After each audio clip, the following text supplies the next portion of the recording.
महाराष्ट्र के 288 विधानसभा सीटों पर हुए चुनाव में बीजेपी ने दमदार प्रदर्शन कर अकेले 132 सीटों पर जीत हासिल कर ली।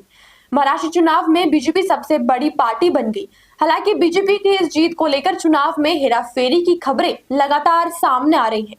महाराष्ट्र विधानसभा चुनाव के रिजल्ट के बाद मालसीरस विधानसभा से गांव वालों ने दावा किया था कि गांव के ज्यादातर लोगों ने एनसीपी प्रत्याशी को वोट दिए थे, लेकिन ईवीएम के आंकड़ों के मुताबिक बीजेपी प्रत्याशी को 1003 वोट मिले हैं और एनसीपी प्रत्याशी को 840 वोट।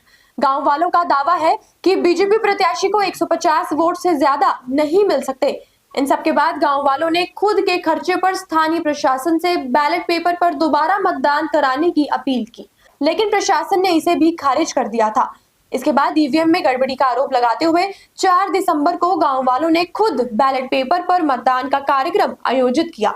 3 दिसंबर को सारी तैयारी की गई, यहां तक कि पोलिंग बूथ भी बनाए गए, लेकिन प्रशासन ने ग्रामीणों की तरफ से हो रही वोटिंग को रोक दिया और करीब 17 लोगों के खिलाफ एफआईआर दर्ज कर दी।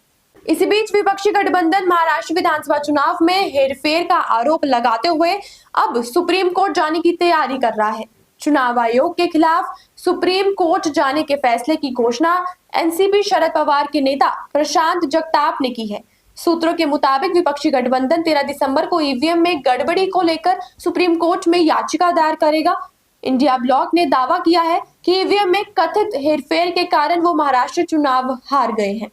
दरअसल विपक्षी दलों ने रिजल्ट में गड़बड़ी का आरोप लगाया था कि वोटिंग के दौरान ईवीएम में छेड़छाड़ की गई और वीवीपैट की पर्चियों से वोटों का मिलान नहीं हो रहा। हालांकि चुनाव आयोग के मुताबिक महाराष्ट्र विधानसभा चुनाव में ईवीएम वोटों से वीवीपैट पर्चियों के मिलान में कोई गड़बड़ी नहीं मिली। 23 नवंबर को काउंटिंग के दिन हर विधानसभा क्षेत्र के 4 बूथों के वीवीपैट पर्चियों की गिनती की गई थी, जिसमें 288 विधानसभा क्षेत्रों की 1400 वीवीपैट यूनिटों की पर्चियों का मिलान किया गया था। फिलहाल विपक्षी गठबंधन ने 13 दिसंबर ईवीएम में गड़बड़ी को लेकर सुप्रीम कोर्ट में याचिका दायर कर दी है। इस खबर के बारे में और जानने के लिए देखते रहिए अर्थ प्रकाश टीवी।